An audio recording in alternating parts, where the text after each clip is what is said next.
Hi, my name is Miranda, and on this channel we do all kinds of watercolor stuff. Once in a while we get distracted by another fun art supply, so welcome if you're new. Today is a good day because we are finally concluding the 3-part series where we tested 16 different watercolor papers.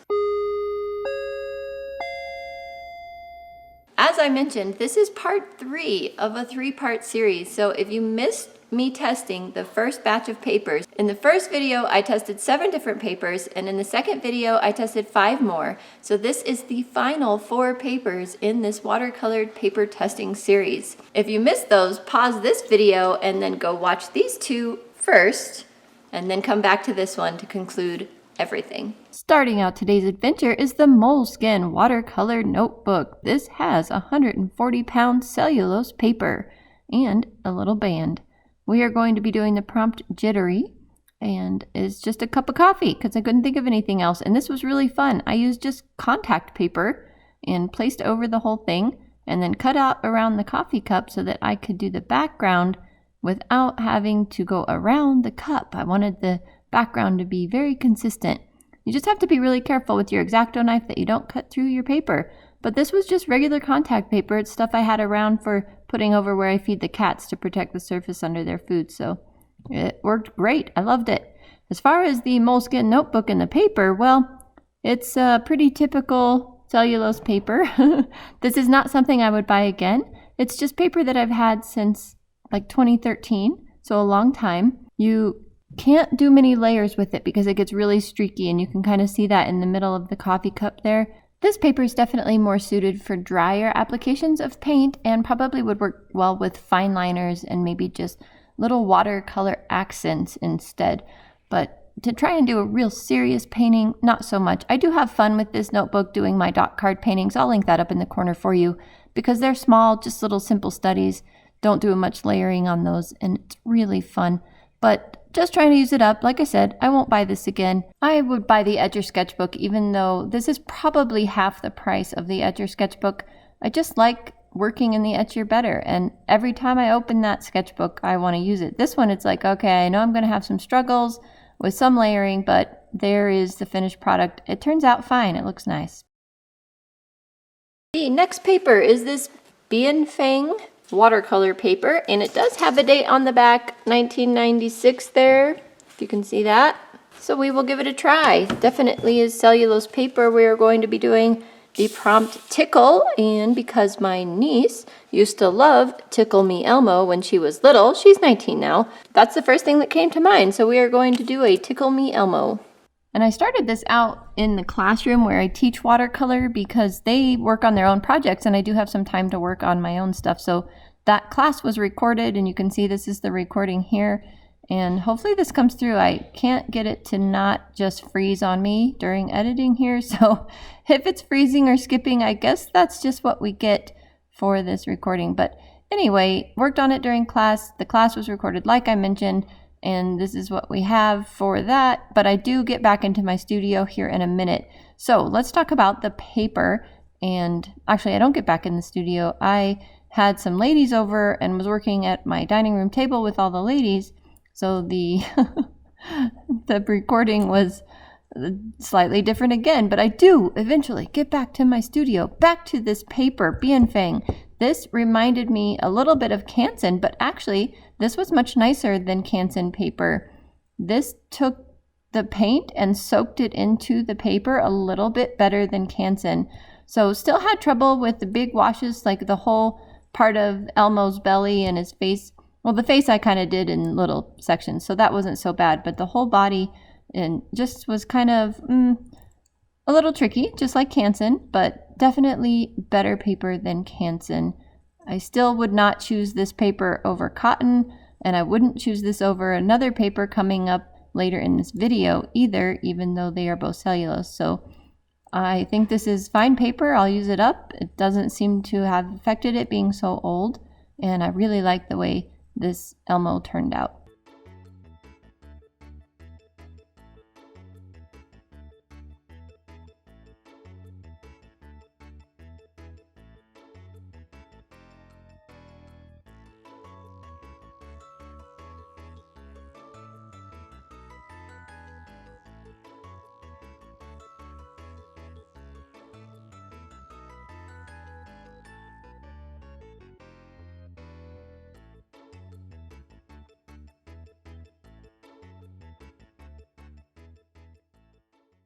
Okay, I think I'm done. And we have tickle. Whew, but that's over with. All right, next up we have fluid watercolor paper. This is not cotton paper, so this is a cellulose paper. It is 140 pounds, and this is just a sample pack I got in the Buy It, Try It video that I will link up in the corner for you. Anyway, this is my favorite cellulose paper so far. I remember doing my Lake Powell painting last year in World Watercolor Month, and so if I can find that video, I'll link that in the corner for you as well. But anyway, it's two girls jumping off a boat. They're wearing life jackets. And when I did that painting, I remember being able to erase parts of my painting really easily. And I found the same thing to be true today. I would make mistakes, put green in the antlers that wasn't supposed to be there, and I could just erase it right out with water. So this paper will allow you to lift your paint really easily. And that's actually kind of a nice feature, I think, especially as a beginner painter. If you wanted to fix some of your mistakes, this might be a good paper for you to try out. Plus, it's fairly enjoyable to work on. You can see that it is warping a bit, and the warp puddles where the paint collected took forever to dry. So you might want a hairdryer close by. I still don't have one. I still haven't gone into my scrapbook stuff to find my heat gun. And so I was super impatient trying to wave it in the air without spreading paint everywhere. So a hairdryer would be good for this paper because it's going to warp, you're going to have puddles, and then you're going to have to sit there and wait for it to dry. But yeah, I think this paper is the best cellulose paper. I would choose this over any of the others I've tested so far that is not cotton.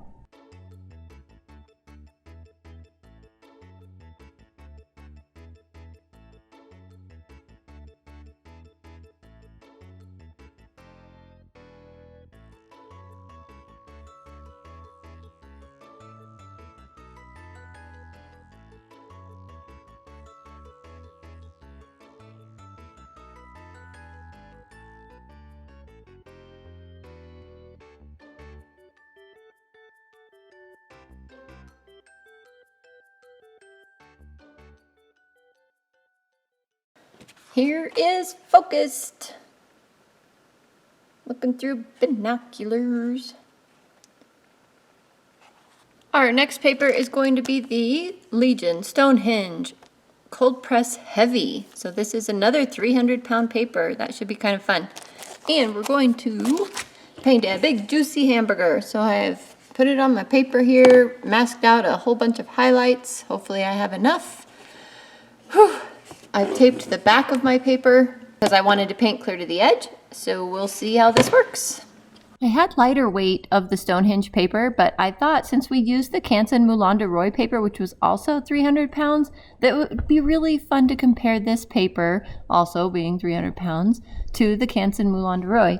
And the Moulin de Roy paper is a lot softer feeling than this paper. It has a more fabricy, cottony type of feel. But this paper was still really pleasant to work on. So this paper, basically it felt stiffer on the surface, but you can see the paint just soaks in beautifully. Oh, it was such a pleasure to work with.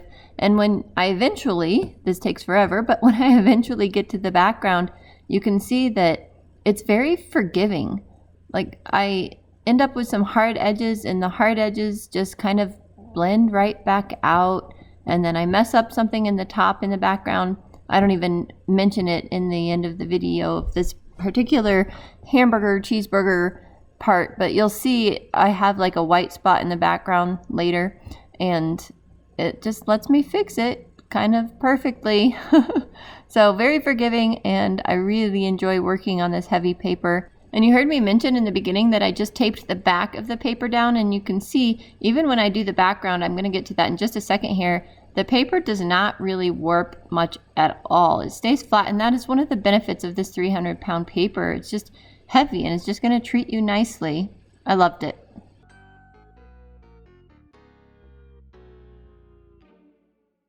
Okay, I'm out of time on this one.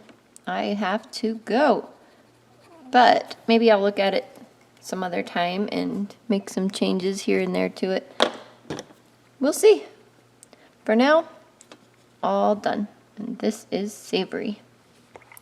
Good enough, good enough, good enough.